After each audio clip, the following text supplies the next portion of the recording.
अच्छा, अब बारी आती है इंस्टेंट नारियल लड्डू की। ये बनाने बहुत सिंपल है, बहुत इजी है और इसमें इंग्रेडिएंट्स भी बहुत ही कम है। तो यहाँ पर सबसे पहले आपको चाहिए होगा लगभग 3 कप डेसिकेटेड कोकोनट यानी कि सूखा नारियल। 3 कप मैंने यहाँ पर लिया है और सीधा ही हम यहाँ पर पकाना शुरू करते हैं। तो आप यहाँ पर एक पैन लेना, पैन में आपको थोड़ा सा देसी घी डालना है। ध्यान रहे कि नारियल में भी काफी ज्यादा सैचुरेटेड फैट होता है यानी कि कोकोनट ऑयल होता है, तो अपने आप ही धीरे धीरे जब हम उसको पकाएंगे तो उसको रिलीज करेगा। तो 2 टेबलस्पून देसी घी यहाँ पर काफी रहेगा। तो देसी घी के साथ आप यहाँ पर सूखा नारियल डालना यानी कि डेसिकेटेड कोकोनट, और हम यहाँ पर इसको भुनना शुरू करेंगे। देखो धीरे धीरे जब आप इसको भुनोगे घी के साथ, टेम्परेचर राइज होगा, अंदर का फैट रिलीज होगा सैचुरेटेड वाला। जैसे जैसे नारियल का टेम्परेचर बढ़ेगा वो ही फ्लेवर डेवलप करेगा। तो आप इसको स्टर करते रहना। हाँ, लेकिन ध्यान रहे कि मीडियम लो फ्लेम पे ही आपको यहाँ पर पकाना है, हाई फ्लेम पे बिल्कुल मत पकाना।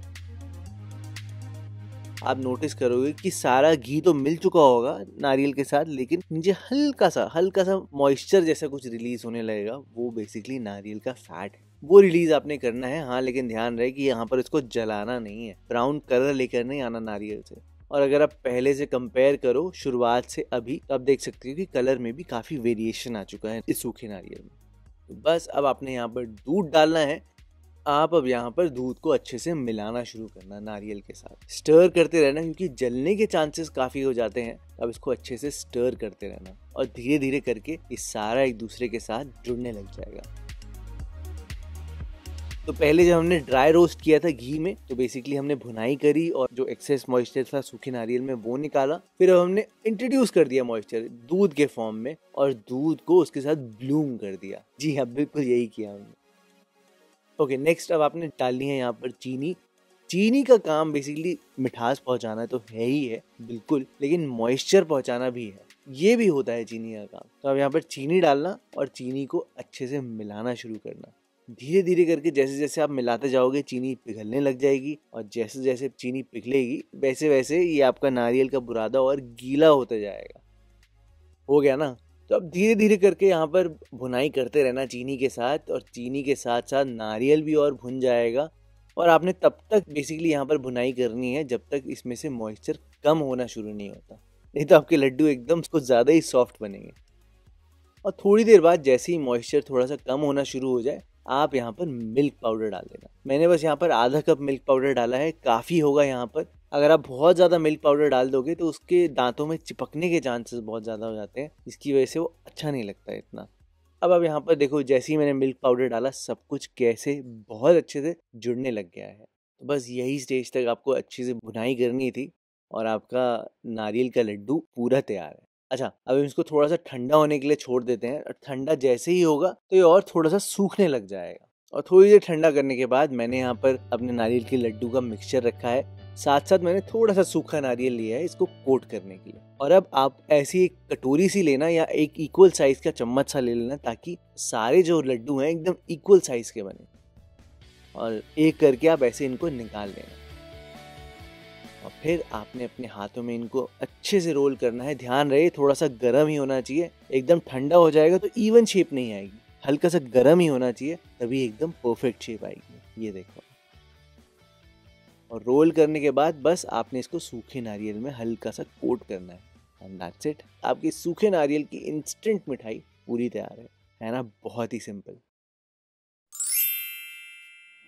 अब मलाई पेड़ा बनाने के लिए आपको चाहिए होगा कंडेंस मिल्क, मिल्क पाउडर, साथ में मैंने थोड़ा सा दूध लिया है जिसमें मैंने केसर डाल के रखा है। उसके साथ साथ आपको चाहिए होगा पिस्ता, देसी घी और फ्लेवर के लिए इलायची पाउडर। तो ज्यादा सामान बिल्कुल भी नहीं चाहिए, और हम सीधा चलते हैं अपने पैन पे या अपनी कढ़ाई पे।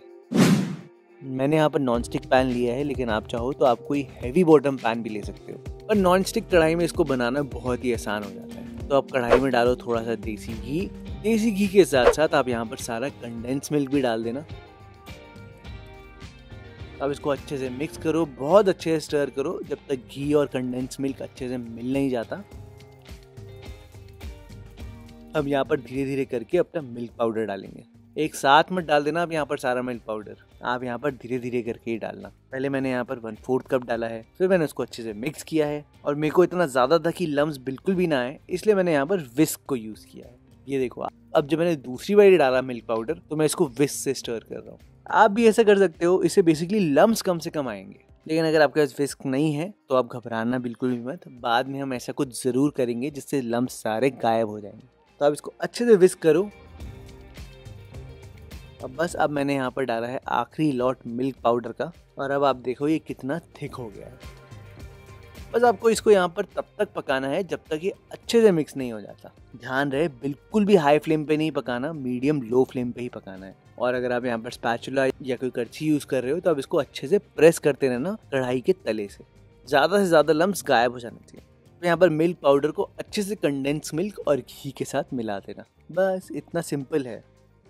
जब ये अच्छे से मिल जाए और जब सरफेस में थोड़ा थोड़ा घी आने लग जाए, फिर आप यहाँ पर डालो फ्लेवरिंग यानी कि इलायची पाउडर। उसके साथ साथ आपने यहाँ पर डालना है दूध और केसर, उसको भी आपने अच्छे से मिलाना है। अब ये टाइम है कि जो बचे हुए लम्स हैं उनको भी निकालने का। तो स्पैचुला से आप इसको थोड़ा सा स्प्रेड करना, प्रेस करना, ताकि लम्स जितने भी बचे हैं वो भी निकल जाए। अब इसको बहुत देर तक नहीं पकाना है, आपको इसको थोड़ी देर तक ही पकाना है, जब तक सब कुछ अच्छे से मिल नहीं जाता। तो बस अब आप गैस को करो बंद, इसको थोड़ा सा ठंडा होने देना, मतलब यानी कि वार्म हो जाए कि आप इसको छू सको। अभी तो बहुत ही गर्म है, तो जब गर्म गर्म था तब मैंने पेड़ा नहीं बनाया। जब थोड़ा वार्म हो गया यानी कि थोड़ा सा टेम्परेचर नीचे आ गया, फिर मैंने बताया। सबसे पहला काम ये नहीं है कि आपने पेड़ा बनाना है पकने के बाद, नहीं, पहला काम ये करना है कि इसको स्मूथ करना है, जो हलवाई भी करते हैं। तो आपने काउंटर पे लगाना थोड़ा सा देसी घी ताकि नीचे कुछ भी ना चिपके, और इसको हम स्मूथ करेंगे। उसको आप स्पैचुला से भी ऐसे फ्लैट कर सकते हो, नहीं तो मैंने यहाँ पर डो स्क्रैपर यूज़ किया है, इससे बहुत ही कन्वीनियंट हो जाता है और सारे के सारे दाने, लम्स वम्स सब गायब हो जाएंगे। ये करने से बेनिफिट सिर्फ इतना है कि स्मूथनेस आ जाती है। लेकिन अगर आपके पास ये सब नहीं है तो कोई दिक्कत नहीं है, आप अपने हाथों में देसी घी लगाना और अब ये बिल्कुल जैसे आटा लगाते हैं ना, बिल्कुल उसकी तरह आप इसको ऐसे स्मूथ करते जाना काउंटर के साथ। मैंने आपको बोला ना बहुत इंपॉर्टेंट स्टेप नहीं है, लेकिन इससे टेक्सचर बहुत अच्छा आता है। और बस फिर जब सारे लम्स निकल जाए, दाने निकल जाए, आपने इसको शेप देनी है, ऐसे राउंड सा पेड़ा बना देना। और पिस्ता लगाने के लिए आपको एक उंगली से हल्का सा इसको प्रेस करना है और फिर अब ऊपर पिस्ता लगा देना। बढ़िया लग रहा है ना? बस इतना आसान है ना? बहुत ही बढ़िया, सिंपल है, इजी है। अब ये बेसन की बर्फी बनाने के लिए जो आपको सामान चाहिए वो है थोड़ा सा बेसन, चीनी और इलायची, साथ में आपको चाहिए होगा थोड़ी सी सूजी या रवा और देसी घी। अब मैंने क्या किया कि इसमें सूजी काफ़ी फाइन चाहिए होती है और मेरे पास फाइन सूजी है ही नहीं। मैंने सूजी को पहले मिक्सी में पीस लिया है और फिर उसके बाद मैंने चीनी और इलायची को मिक्सी में बिल्कुल अलग से पीस लिया है। आखिर में आपको गार्निशिंग के लिए थोड़े से बादाम और पिस्ताओं की ज़रूरत होगी। उससे दिखने में तो ये बहुत अच्छी लगती है लेकिन टेस्ट भी बहुत बढ़िया आता है। तो अब एक पैन लेना, पैन को रखना है एकदम लो फ्लेम पे और सबसे पहले हमें यहाँ पर बेसन और सूजी को सूखे में भुनना है। पहले घी मत डाल देना, यहाँ पे हल्का सा सूखे में ही भुनना है ताकि जितना भी मॉइस्चर हो बेसन में और सूजी में वो सब खत्म हो जाए। और पता कैसे चलेगा कि बेसन और सूजी भुनने लग गए हैं? देखो, आपको एक बहुत ही बढ़िया सी खुशबू आने लग जाएगी जिससे आपको पता लग जाएगा कि हाँ बेसन अब भुनना शुरू हो चुका है। तो फिर आपने यहाँ पर डालना है देसी घी, थोड़ा थोड़ा करके या आधा आधा करके आप यहाँ पर देसी घी डालना। एकदम से आप यहाँ पर सारा देसी घी मत डाल देना। तो पहले जैसे आधा डाला, उसको बीच में अच्छे से मिला दिया, फिर अब बाकी बचा हुआ घी भी डाल देना और उसको भी अच्छे से मिला देना। ये देखो आप कुछ ऐसे। अब जो इस रेसिपी में मुश्किल बात है ना वो यही है कि यहाँ पर आपको सूजी और बेसन को अच्छे से भुनना है घी के साथ। भुन के ही वो स्वाद आएगा, वो टेस्ट आएगा, जो खाने में मज़ा आएगा। तो अब टाइम हो गया है मेहनत करने का। अब इसको अच्छे से मिलाते रहो और बीच बीच में आप इसको ऐसे प्रेस करते रहना ताकि सूजी और बेसन घी के साथ अच्छे से भुन पाए। ये करने में आपको लगभग 5 मिनट लग जाएंगे। और आप ये देखो धीरे धीरे करके घी कैसे छूटने लगा है और बेसन और सूजी लई सी होने लग गई है, मिलने लग गई है और सॉफ्ट सी होने लग गई है। अरे वाह, क्योंकि वो घी छोड़ने लगी है ना, इसलिए। तो ये बिल्कुल सही टाइम है यहाँ पर पिसी हुई चीनी और इलायची डालने का। आप ये चीज़ याद रखना कि चीनी कोई भी रेसिपी में ना सिर्फ मिठास देती है बल्कि मॉइस्चर भी देती है। तो यहाँ पर आप अच्छे से चीनी को पकाना शुरू करो बेसन और सूजी के साथ और इसको आप ऐसे ऐसे प्रेस करते रहना अपने पैन के बेस से। ये देखो आप और ऐसा नहीं है कि चीनी डालने के बाद सूजी और बेसन भुनना बंद हो जाएंगे, अभी भी वो भुनते ही रहेंगे। तो लगभग 5 मिनट के अंदर अंदर ही जब सूजी, बेसन, चीनी अच्छे से मिल जाएंगे तो आप इसका तब कलर देखना कितना बढ़िया आ रहा है। आ गया ना बहुत ही अच्छा भुना हुआ कलर, लग रहा है कि बेसन बढ़िया तरीके से भुना हुआ है। अब यहाँ पर मैंने एक गड़बड़ करी कि मैंने यहाँ पर एक छोटा सा पैन ले लिया है इतनी सारी बर्फी बनाने के लिए। मैंने उसको शिफ्ट किया थोड़ी बड़ी कढ़ाई में, ताकि जैसे जो बाहर निकल रहा था ना वो निकले ना। तो आप घबराना मत, मैंने सिर्फ इसलिए ही चेंज किया है। और थोड़ी देर में ये देखो आप, ये जो बेसन की बर्फी का मिक्सचर है ये सॉफ्ट होने लगेगा और आप देख ही सकते हो ये कैसा हो गया है। अब बस आपको इसको सेट करना है। तो मैंने यहाँ पर एक केक टिन लिया है। अब वैसे तो इसमें नीचे बटर पेपर लगाना चाहिए, वो ज़्यादा समझदारी होती, लेकिन मेरे पास ऑफिस में था नहीं। तो अगर आपके पास घर में होगा तो आप ज़रूर लगाना, बहुत कन्वीनियंट रहता है। मैंने यहाँ पर फिलहाल घी लगाया है। और अब याद रखना कि आप सिर्फ अगर घी लगाओगे तो घी से निकालने में थोड़ी दिक्कत आएगी। बटर पेपर बहुत कन्वीनियंट रहता है, दूसरी रेसिपी में मेरे को रियलाइज़ हुआ था। तो घी को आप अच्छे से सारे कोनों में लगा देना और उसके बाद यहाँ पर आप बेसन की बर्फी का मिक्सचर डाल देना। एंड में आप यहाँ पर डाल देना कटे हुए बादाम, पिस्ता, ऑप्शनल है लेकिन बहुत अच्छे लगते हैं। इस बर्फी को रूम टेम्परेचर पे सेट होने के लिए रख देना लगभग 1 से 2 घंटे के लिए। और 1 से 2 घंटे के बाद ये देखो आपकी बर्फी पूरी सेट हो चुकी है। अब काटने से पहले मैं तो यहाँ पर चाकू से ऐसे लाइनें बना लेता हूँ ताकि बाद में काटने में आसानी रहे। और काटने का सही तरीका ये है कि आप गैस पे चाकू को हल्का सा गर्म करना, ऑन ही रखना इसको और हल्का सा गर्म करके फिर यहाँ पर काटना। बहुत आराम से बर्फी निकल के आ जाएगी, नहीं तो काटते काटते बर्फी पूरी टूट जाएगी। ये छोटी छोटी बातें बहुत मैटर कर जाती है सही बनाने के लिए। अब ये वाली इंस्टेंट रेसिपी है मिल्क पाउडर बर्फी। इसको बनाना बहुत सिंपल है। तो शुरुआत में मैं आपको पहले बता दूं, मुझे इसमें ड्राई फ्रूट्स पसंद है जैसे कि चिरौंजी और पिस्ता। तो सबसे पहला काम मैंने ये किया है कि पैन में थोड़ा सा घी डाला है और घी के साथ साथ मैंने यहाँ पर थोड़ा सा पिस्ता डाला है काट के और थोड़ी सी चिरौंजी डाली है। इसको आपने भुनना है, बहुत ज्यादा नहीं भुनना, थोड़ी देर तक ही भुनना है। तो आप लो फ्लेम पे यहाँ पर इसको 3 से 4 मिनट भुन लेना, बहुत ज्यादा मत भुनना बिल्कुल भी, नहीं तो पूरे जल जाएंगे। अब बस भुन के मैंने इनको एक कटोरी में निकाल दिया।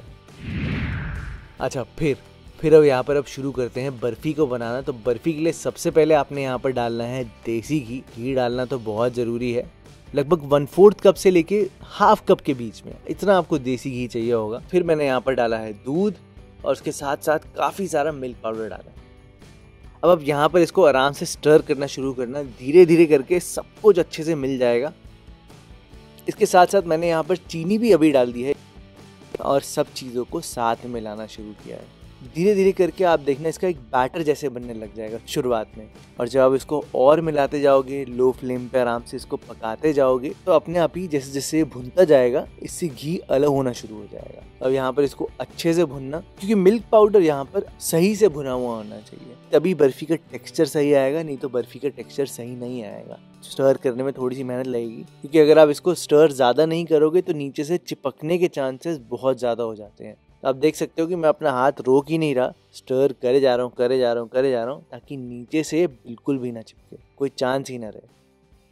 और हाँ, जहाँ तक ये साइड्स की बात है, आप जहाँ पर देख रहे हो कि साइड्स जो है उसमें बैटर बहुत ज़्यादा चिपक रहा है, निकल नहीं रहा आराम से, तो कोई घबराने की बात नहीं है। थोड़े टाइम बाद जब आप इसको स्टर करते रहोगे तो बिल्कुल ये एक डो जैसा बन जाएगा, गाढ़ा सा हो जाएगा और तब साइड्स भी आराम से निकलने लग जाएंगी।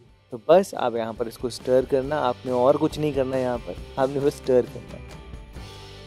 जब ऐसे आप स्टेज पे आ जाओ कि ये डो जैसा बनने लग जाए, साइड्स भी निकलने लग जाए, फिर आप यहाँ पर जो हमने भुनी हुई चिरौंजी करी थी, पिस्ता भुना था, वो आप यहाँ पर डाल देना, इसमें इंक्लूड कर देना, उसको भी मिला देना इस बर्फी के साथ। और फिर जब साइड्स अच्छे से निकलना शुरू हो जाए, फिर आपकी बर्फी लगभग पूरी तैयार है। आपने बस इसको ट्रांसफ़र करना है। मैंने यहाँ पर एक चौकोर सा बर्तन लिया है, उसमें बटर पेपर लगा के रखा था, इसमें आपने ट्रांसफ़र करना है। और आप इसको ऊपर से एक स्पैचुला की हेल्प से या ऑफसेट स्पैचुला की हेल्प से आप इसको स्मूथ कर लेना।